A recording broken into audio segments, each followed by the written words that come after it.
My name is Anikó Robitz, and I have my third exhibition here in Ljubljana with Photon Gallery, and the title of the exhibition is Metropolis. My works are based on architecture. I'm looking for geometrical forms and elements to make the compositions, and these forms and lines can get far from the original, and they can create something new.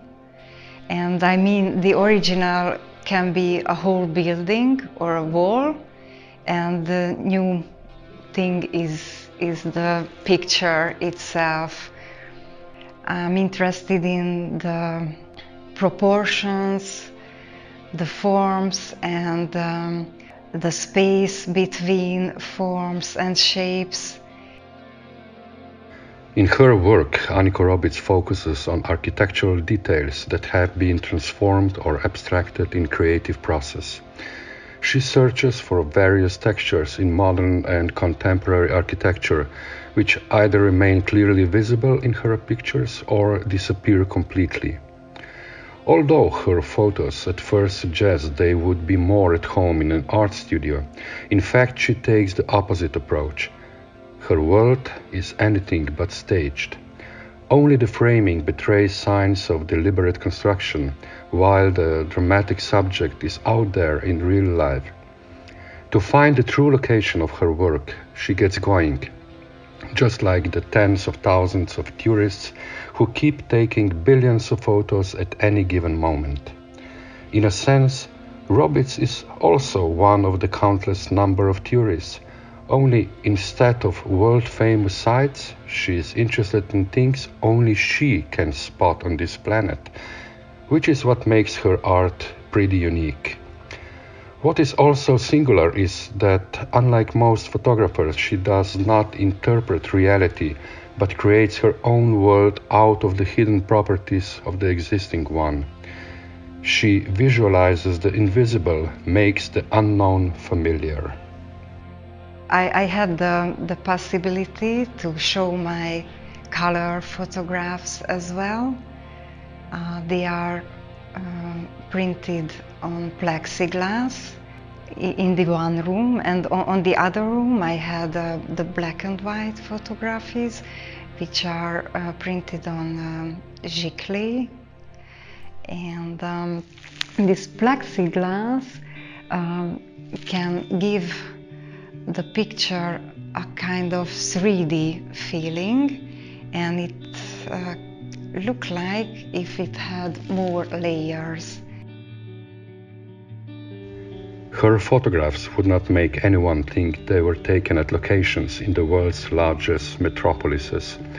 Thus, seeing New York, Lisbon, Berlin, Paris, etc. on the photo labels feels bizarre. Not that referencing the locations would make a difference, since there is nothing specifically recognizable on the photos. They lack any stereotypical details that would cause us to make a mental connection to the site in question. They give the impression that they could have been taken wherever the architecture features, geometric shapes, angles, diagonals, lines, or abstract structures. However, the artist does not only reference city names because it is unexpected, but exactly so she can say there is more to New York than the Statue of Liberty, more to Paris than the Eiffel Tower, and Berlin is not exclusively the Brandenburg Gate. Today's high-tech architecture is an inexhaustible source of shapes for visual expression. One only needs to be able to find the hidden enigmatic details, ones that do not reveal but suggest, and thus offer a poetic way of experiencing reality, offer a special, rather sensitive perspective, opening the way to unique microscopic worlds. I choose only the necessary details to make the composition.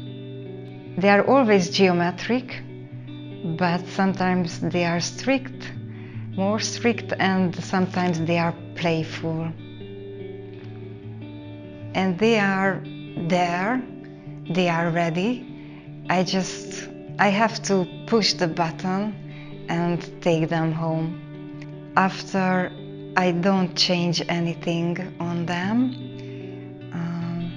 neither composition or the folds or some spots. I don't remove anything, I don't cut it.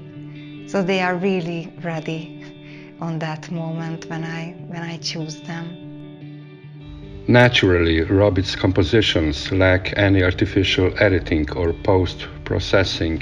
They are unmanipulated digital photos that reflect capture moments. Robitz teaches us sensitivity and invites us to emerge from our previously learned familiar frames of perception and approach. Her work has brought a new kind of vision, a novel sensibility to the type of contemporary photography that looks back on the experiences of the most beautiful poetic and formal advancements of the past century, the modernist tradition. She does not approach this tradition in an orthodox way, but as a living practice that never rests and which is always on the lookout for something novel, fresh, surprising, and unconventional. So this is my first book. I'm very proud of it. And it contains all my important photographs made between 2007 and 2020, both black and white and color photographs, which can be also seen in this exhibition.